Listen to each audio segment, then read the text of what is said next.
Hello. আরে মামা পুরা চিল অবস্থা। আর ঠিক আছে, ওকে, কোনো সমস্যা নাই। শুন, সারাদিন ঘুরমু ফিরুম, ভাই ব্রাদার মিলা চিল করুম বেটা।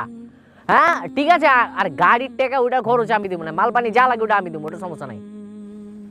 আচ্ছা রাখ। কি কে বন্ধু? হ্যাঁ। চিলকাওয়া টাওয়া শকুনের কথা শুনলাম মনে হইতাছে। আরে বেটা চিল খাওয়া না, ব্যাপার হইতাছে কি, সামনে তো 31st, বুঝছস? চিন্তা করতেছি ভাই ব্রাদার মিলে একটু খাওয়া দাওয়া মোজ মাস্তি। খাওয়া দাওয়া? তাহলে তো আমিও আছি।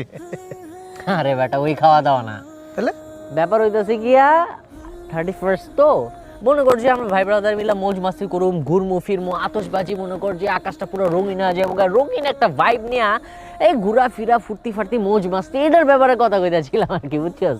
এটা কি ঠিক হবে? ধর বেটা, এইসব ঠিক বেঠিকের কোনো কিছু বুঝাবুঝি নাই। তোর একটা ব্যাপার বুঝাই কই, এই যে নতুন বছরটা যদি মনে কর যে আমরা মৌজ মাস্তি দেওয়া শুরু করি, তাহলে মনে কর সারাটা বছর মৌজ মাস্তি আর চিলের উপর দেওয়া যাইব। এটা লাগে কাহিনী। এইসব অন্ধকারের যুগ, কুসংস্কারের যুগ কি এখনো আছে? আমরা যদি নতুন বছরে আনন্দ ফুর্তি দিয়ে মোজ মাস্তি দিয়ে আমন্ত্রণ জানাই, পুরানটা তো কাইন্দা কেটে বিদায় দেওয়া উচিত ছিল না? দেখ ভাই, ভাই ব্রাদার মিল্লা ঘুরমু, আনন্দ ফুর্তি করুম, মৌজ মাস্তি করুম, এই সবের ভিতরে এত কিছু চিন্তা করার কোনো দরকার আছে? অবশ্যই আছে। কেন আছে দেখ, এই দেখ। বাংলাদেশে গত 5 বছরে 31st নাইটের আতশবাজির কারণে 280টিরও বেশি অগ্নিকাণ্ডের ঘটনার পাশাপাশি শুধু গত বছর 2 শিশুর প্রাণহানি ঘটে। পাশাপাশি শব্দ দূষণ ও বায়ু দূষণে হার্টের রোগী বাড়ে ব্যাপক হারে।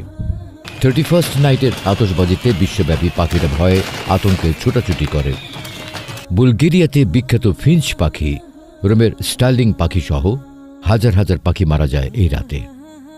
এই রাতে বিশ্বব্যাপী মদ বিক্রি কয়েকগুণ বেড়ে যাওয়ায় মাতাল অবস্থায় ড্রাইভিংয়ের ফলে সাধারণ দিনের চেয়ে এই দিনে অ্যাক্সিডেন্ট প্রায় 117% বেশি হয়।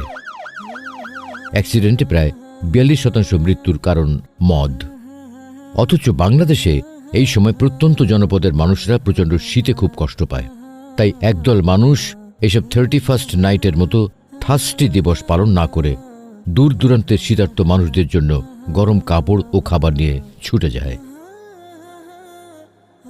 এবার ভাইবা দেখ, 31st নাইট পালন করে নিজে মরবি নাকি অন্যের মরার কারণ হবি? ওই কিরে, পাপ্পিরে পাইলি কই? তোর ওই জায়গায় কি করস?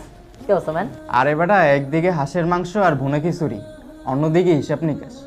হিসাব নিকাশ? কি এর হিসাব নিকাশ, কত একটু শুনি। গত বছর কি কি ভুল করলাম, সেই ভুল কিভাবে শুধরে চলবো। আর কতজনকে এবছর দাওয়াত দিছি দিনের পথে, সামনের বছর কয়জনকে দাওয়াত দিমু, এইটারও হিসাব নিকাশ এখানে হবে।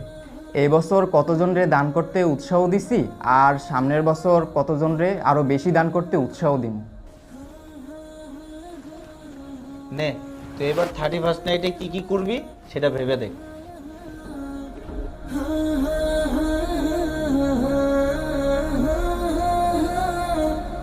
যে পরিমাণে গুণা করছি, গুণাগুলার হিসাব করুম, আর গুণা থেকে বাইচে থাকার লাগে একটা প্ল্যান করুম, এগুলোর হিসাব করুম এবার। আর আপনারা যারা আমাদের এই কন্টেন্টটা দেখতেছেন, তারাও এখন থেকে প্ল্যান করেন গুণা থেকে কিভাবে বেঁচে থাকবেন।